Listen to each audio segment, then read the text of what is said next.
पहलगाम आतंकवादी હુમલા બાદ ભારત તરફથી એક બાદ એક એક્શન પાકિસ્તાન પ્રેરિત આતંકવાદ સામે લેવામાં આવી રહ્યા છે। ભારત પાકિસ્તાનને ભીસમાં લઈ રહ્યું છે અને જેના ભાગરૂપે ભારત એક બાદ એક મહત્વપૂર્ણ નિર્ણય લઈ રહ્યું છે, જેમાં સિંધુ જળ સમજૂતીને લઈને આકરા એક્શન લઈને ભારતે પાકિસ્તાનને બેબાકડું કરી નાખ્યું છે। ત્યારે ભારતે વેપારને લઈને પણ એક મહત્વપૂર્ણ નિર્ણય લઈને પાકિસ્તાનને ઘેરવાનો પ્રયત્ન કરી રહ્યું છે। ભારત સરકારે પાકિસ્તાનથી આવવા અને જવાવાળી ચીજવસ્તુઓ પર હવે પૂર્ણ રૂપથી પ્રતિબંધ લગાવી દીધો છે અને જેનો હવે સીધો અર્થ એ થાય કે હવે કોઈ પણ ચીજવસ્તુ કોઈ પણ રીતથી પાકિસ્તાનથી નહીં આવે। પહેલા ડાયરેક્ટ આયાત અને નિકાસ બંધ કરી દેવામાં આવી, પરંતુ હવે તો ઇનડાયરેક્ટ જેને પરોક્ષ આયાત કહેવાય છે, પરોક્ષ આયાત પણ બંધ કરી દેવામાં આવી છે અને ભારતનું આ પગલું પાકિસ્તાન માટે ઘાતક વાર સમાન છે। ત્યારે આજે વિશ્લેષણમાં એ સમજવાનો પ્રયત્ન કરવો છે ભારત પાકિસ્તાન વચ્ચે અત્યાર સુધી કઈ કઈ ચીજ વસ્તુઓની આયાત નિકાસ થતી હતી અને કેવા હતા વ્યાપારિક સંબંધ। હવે જ્યારે ભારતે પાકિસ્તાન સાથેના વ્યાપારિક વ્યવહારો સ્થગિત કરી દીધા છે ત્યારે પાકિસ્તાન ઉપર કેવી અસર પડી શકે છે એ તમામ બાબતો જાણીશું આ વિશ્લેષણમાં। ત્યારે સૌથી પહેલા એ સમજીએ કે ભારત સરકારનો શું આદેશ છે, તો એ ઓગમેન્ટેડ ગ્રાફિક્સના માધ્યમથી આપણે સમજવાનો પ્રયત્ન કરીએ। વેપાર સંબંધ કેવી રીતે સ્થગિત, તો ભારતે પાકિસ્તાન સાથેના વ્યાપારિક સંબંધ છે એ સ્થગિત કરી દીધા છે। પ્રત્યક્ષ આયાત નિકાસ એ બંધ કરી દેવામાં આવી છે। આ મહત્વપૂર્ણ પગલું ભારત સરકાર દ્વારા લેવામાં આવ્યું છે, આ નિર્ણય લેવામાં આવ્યો છે। પરોક્ષ આયાત પર રોક લગાવી દેવામાં આવી છે અને આ મહત્વપૂર્ણ નિર્ણય કરવામાં આવ્યો છે। ભારતના વાણિજ્ય મંત્રાલયે ઉત્પાદનોની એક યાદી પણ તૈયાર કરી છે કે કયા કયા ઉત્પાદનો એ અંતર્ગત રહેશે અને એમાં એ આયાત નિકાસ સ્થગિત રાખવામાં આવશે। એ તમામ બાબતોની એક સૂચિ, એક યાદી તૈયાર કરવામાં આવી છે। હવે ભારતીય વાણિજ્ય મંત્રાલય દ્વારા એક સૂચના પણ આપવામાં આવી છે કે કઈ રીતે નિયમ લાગુ પડશે, કારણ કે એ પણ અહીંયા સમજવું ખૂબ જરૂરી છે કે કેવી રીતે આખરે આ નિર્ણયો લેવામાં આવ્યા છે ને આ જે વ્યાપારિક સંબંધો છે એ સ્થગિત કરવામાં આવ્યા છે। અને ખાસ તો જે પરોક્ષ આયાતની વાત છે, ઇનડાયરેક્ટ જે આયાત એને કેવી રીતે સ્થગિત કરી છે અને ક્યાં સુધી પ્રતિબંધ રહેશે, ત્યારે કેવી સૂચના મંત્રાલય દ્વારા આપવામાં આવી છે એ જાણી લઈએ અને ઓગમેન્ટેડ ગ્રાફિક્સના માધ્યમથી એ સમજવાનો પ્રયત્ન કરીએ।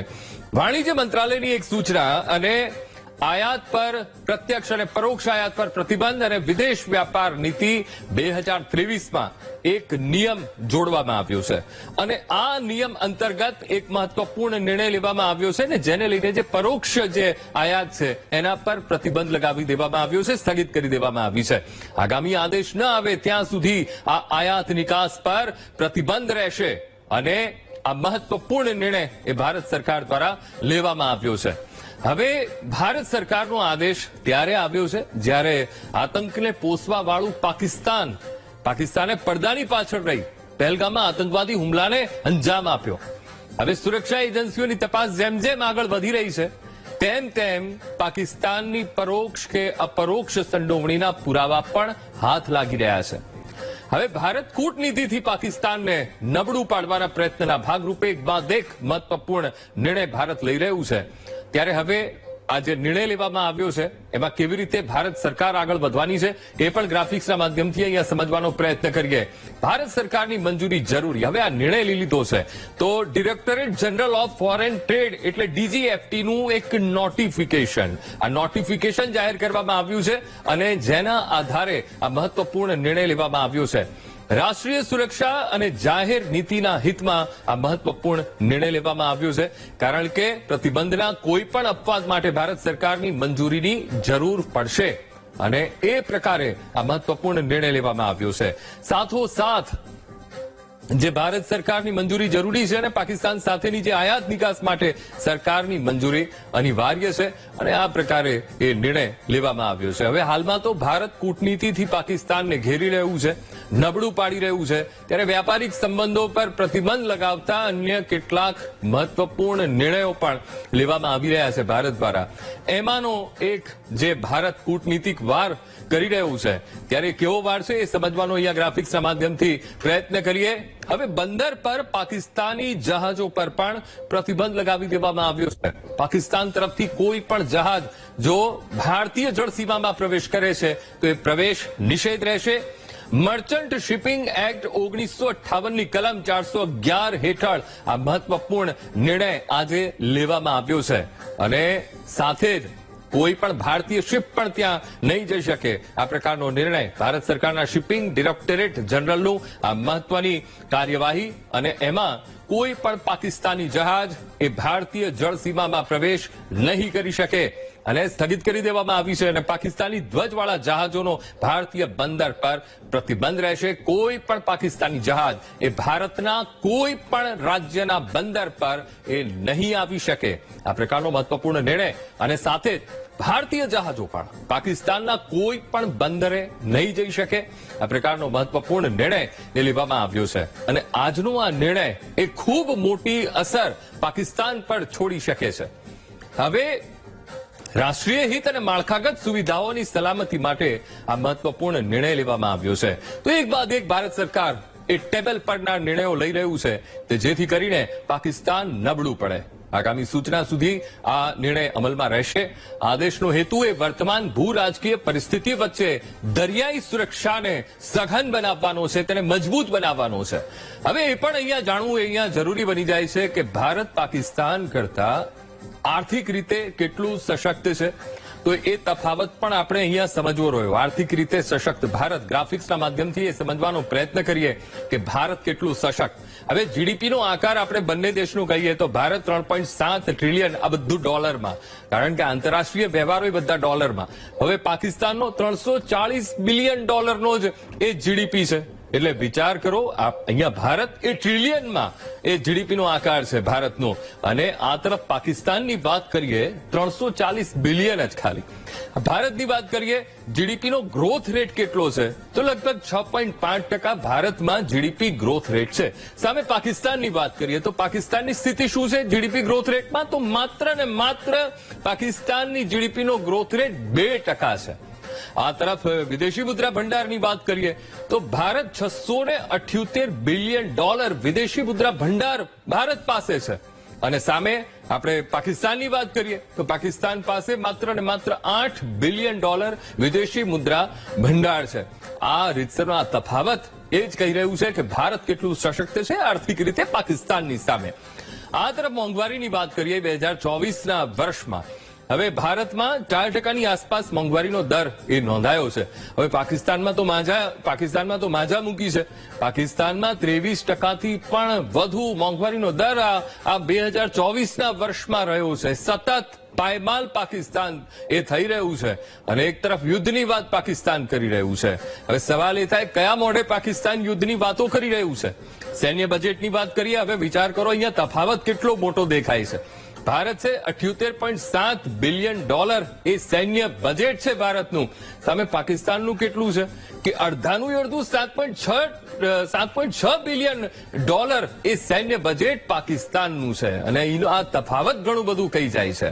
હવે એના રિટર્નની વાત કરીએ, સૈન્ય બજેટના જે રિટર્ન આવતું હોય છે એ રિટર્નમાં કેટલો તફાવત અહીંયા જોવા મળે છે. તો ભારતમાં રિટર્ન છે 150 થી 180% સૈન્ય બજેટમાં રિટર્ન ભારત હાંસિલ કરે છે. હવે પાકિસ્તાનની સામે સ્થિતિ શું છે? 35 થી માત્ર 40% રિટર્ન સૈન્ય બજેટમાં એ પાકિસ્તાનને મળે છે અને આ ડિફરન્સ ઘણું બધું કહી જાય છે. માર્કેટ કેપની વાત કરી લઈએ. 4 ટ્રિલિયન ડોલર માર્કેટ કેપ છે ભારતનો અને આ તરફ પાકિસ્તાન માત્ર ને માત્ર 100 બિલિયનથી પણ ઓછું એ માર્કેટ કેપ પાકિસ્તાન ધરાવે છે.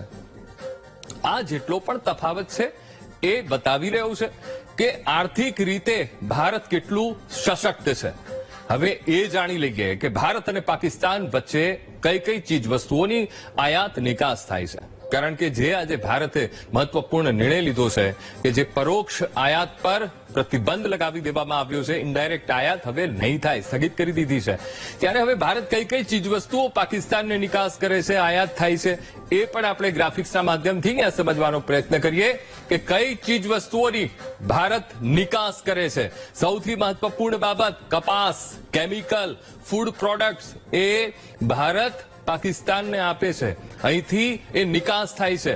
સાથે સાથે જો ભારતીય દવા ન પહોંચે તો પાકિસ્તાનની શું હાલત થાય? તો દવા પણ ભારત પહોંચાડે છે, ગરમ મસાલા પણ ભારત પહોંચાડે છે અને ચા પણ ભારત અહીંથી પાકિસ્તાનને મોકલે છે. કોફી, રંગ, ડુંગળી આ બધો જ જથ્થો ભારત નિકાસ કરે છે પાકિસ્તાનમાં. સાથે ટામેટા, ખાંડ, લોખંડ અને પુષ્કળ પ્રમાણમાં આ જાય. મીઠું, ઓટો પાર્ટ્સનું પણ ભારત નિકાસ કરે છે. તો આ ચીજ વસ્તુઓ છે કે જેની ભારત નિકાસ કરે છે. તો હવે એ જોઈ લઈએ કઈ કઈ ચીજ વસ્તુની નિકાસ પાકિસ્તાનમાં કરવામાં આવે છે. એ તો જાણી લીધું. તો હવે ભારત પાકિસ્તાનથી શું આયાત કરતું હતું? અત્યાર સુધી તો એ 2019 સુધીમાં આયાત થતું હતું, પણ હવે સ્થિતિ શું છે? 2019માં પહેલાની સ્થિતિ શું હતી એ પણ આપણે ઓગમેન્ટેડ ગ્રાફિક્સના માધ્યમથી આ સમજવાનો પ્રયત્ન કરવો છે કે કઈ કઈ ચીજ વસ્તુઓની આયાત એ થતી હતી 2019 પહેલા. 2019 પહેલા સિમેન્ટ પાકિસ્તાનથી આવતો, એટલે કે બધો નહીં પણ કેટલોક ભાગ એ ત્યાંથી પાકિસ્તાનથી આવતો. જીપ્સમ પણ ત્યાંથી આવતું. તાંબુ અને મીઠું એ 2019 પહેલાની જે સ્થિતિ હતી કે પાકિસ્તાનથી એ આપણે અમુક જથ્થો એ લાવતા. અને 2019 બાદની પરિસ્થિતિ શું છે? 2019 બાદ આ જેટલી પણ આયાત ભારત કરતું હતું એ આયાત તદ્દન અત્યારે શૂન્ય સ્થિતિ પર છે. નથી આપણે લઈ રહ્યા, આયાત ટોટલી બંધ. 2019 બાદની સ્થિતિ પછી કઈ પણ વસ્તુની આયાત નથી થઈ રહી. હવે 2024નો જે આંકડો સામે આવ્યો છે, 2024માં આયાત $48 લાખ એ રહી છે. અને આ વ્યાપારિક સંબંધ એ રહ્યા છે. 2019 પહેલા ઠીક હતું, પણ 2019 બાદ પરિસ્થિતિ એ બદલાઈ અને 2024માં એ આંકડો ખૂબ ઓછો રહ્યો. અને હવે પૂર્ણ રૂપથી આયાત ટોટલી બંધ કરી દીધી છે, જે આજે જે મહત્વપૂર્ણ નિર્ણય લીધો અને એ નિર્ણયને કારણે હવે સદંતર આયાત બંધ કરી દેવામાં આવી છે. હવે એ પણ અહીંયા જાણી લઈએ કે વર્ષ 2021 થી 2024 સુધી ભારત પાકિસ્તાન વચ્ચે કેવો વ્યાપાર રહ્યો હતો.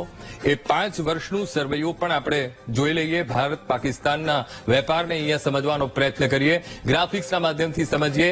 2021 થી 22, 2022 થી 23 અને 2023 થી 24ના વેપારને સમજવો છે. હવે એમએન અહીંયા લખ્યું છે 514 MN ભારત નિકાસ કરતું હતું. એમએન એટલે મિલિયન્સમાં, અને મેં પહેલા જ કહ્યું કે ડોલરમાં આખો વ્યવહાર થાય છે. $514 મિલિયન ભારત અહીંથી ચીજ વસ્તુઓ નિકાસ કરતું 2021 ને 22માં આંકડો સામે આવ્યો. હવે ભારતે સામે આયાત કેટલું કર્યું છે, પાકિસ્તાન પાસેથી લીધું કેટલું છે? તો માત્ર ને માત્ર $3 મિલિયન ભારતે આયાત લીધી છે. આ તરફ 2022-23 ની વાત કરીએ. 2022-23માં કેટલું નિકાસ ભારતે કર્યું છે અહીંથી? તો વિચાર કરો, 514 મિલિયન જે 2021-22માં હતું એની જગ્યાએ $627 મિલિયન ભારતની નિકાસ રહી છે. આટલી ચીજ વસ્તુઓ ભારતે 2022-23માં પાકિસ્તાનને આપી છે. આ તરફ સામે ભારતે આયાત કેટલું કર્યું? તો $20 મિલિયન ભારતે આયાત કરી છે. હવે વાત કરીએ 2023-24ની, તો સીધો અહીંયા વધારો આપણે જોઈ શકીએ છીએ કે ભારતે કેટલું નિકાસ કર્યું છે, $1.1 બિલિયન, અને ભારતે નિકાસ કરી છે આટલું. અને સામે પાકિસ્તાનની આયાત, ભારતે આયાત કેટલું કર્યું છે? 3 મિલિયન્સમાં ભારતે એ આયાત કર્યું છે. તો હવે આગળ પણ એ આપણે સમજવાનો પ્રયત્ન કરવો છે કે 3 મિલિયન ભારતની આયાત રહી છેલ્લે 2023 થી 24માં. તો ભારતની પાકિસ્તાનમાં મુખ્ય નિકાસ કઈ કઈ વસ્તુઓની હતી એ સમજવાનો અહીંયા પ્રયત્ન કરીએ. જે 2024માં જે આંકડા સામે આવ્યા, સૌથી મહત્વપૂર્ણ પેટ્રોલિયમ પેદાશ, જે પાકિસ્તાનમાં ભારત નિકાસ કરતું હતું. કેટલું? $685 મિલિયન એ નિકાસ થતું હતું. આ તરફ ફાર્મા સેક્ટર, ફાર્માસ્યુટિકલ્સનો પણ એક મોટો હિસ્સો ભારત અહીંથી પાકિસ્તાન એ મોકલતું હતું. $88 મિલિયન વેપાર ફાર્મા સેક્ટરમાં ભારત અને પાકિસ્તાન વચ્ચે થતો હતો, અને ભારત એ નિકાસ કરતું હતું પાકિસ્તાનમાં. આ તરફ ખાંડની વાત કરીએ. વિચાર કરો, માત્ર ને માત્ર ખાંડ $64 મિલિયન એ નિકાસ પાકિસ્તાનમાં થતી હતી, ભારત તરફથી એ થતી હતી. આ તરફ વાત કરીએ અન્ય ઘણી બધી જે ચીજ વસ્તુઓ મેં કહી, એમાં $263 મિલિયન અન્યનો પણ એ મુખ્ય વિકાસ પાકિસ્તાનમાં ભારત કરતું હતું. હવે જ્યારે ઇનડાયરેક્ટ વેપાર પર ભારતે પ્રતિબંધ લગાવી દીધો છે, ત્યારે એ પણ જાણી લઈએ કે 2024માં પરોક્ષ વેપાર એ કેટલો રહ્યો છે. એ પણ ગ્રાફિક્સના માધ્યમથી સમજવાનો પ્રયત્ન કરીએ. 2024માં પરોક્ષ વેપાર કેટલો થયો? તો 2024માં 10,000 કરોડનો પરોક્ષ વેપાર ભારત પાકિસ્તાન વચ્ચે એ થયો છે. વિચાર કરો, 10,000 કરોડનો પરોક્ષ વેપાર થયો છે. અને 2018ના $2.35 અરબ રેકોર્ડ સ્તરથી એ ઓછો નોંધાયો છે. જે પહેલા જ કહ્યું કે 2019 પહેલા પરિસ્થિતિ એકદમ અલગ હતી. 2024માં 10,000 કરોડ અને ત્યારબાદ 2018 ની વાત કરીએ 2.35 અરબ ડોલરના રેકોર્ડ સ્તરથી તો એ ઓછો. ભારતની નિકાસ 2024માં ખૂબ રહી. ઘણી બધી વસ્તુઓ અહીંથી નિકાસ થઈ છે, પણ સામે પાકિસ્તાનથી આયાત કેવી હતી તો એ પણ આપણે ગ્રાફિક્સના માધ્યમથી અહીંયા સમજીએ, કારણ કે ભારત પુષ્કળ નિકાસ અહીંયા થતી હતી અને પાકિસ્તાનથી આયાત ના બરાબર હતી, એકદમ સ્થગિત થઈ ગયું હતું. તો હવે બધા જ મોરચે ભારત પાકિસ્તાનને ઘેરવાનો પ્રયત્ન કરી રહ્યું છે, ત્યારે તમામ વ્યાપારિક સંબંધ પણ પૂરા કરી દેવામાં આવ્યા છે અને જેની અસર પાકિસ્તાન પર કેવી રહેશે એ તો સમય જ બતાવશે.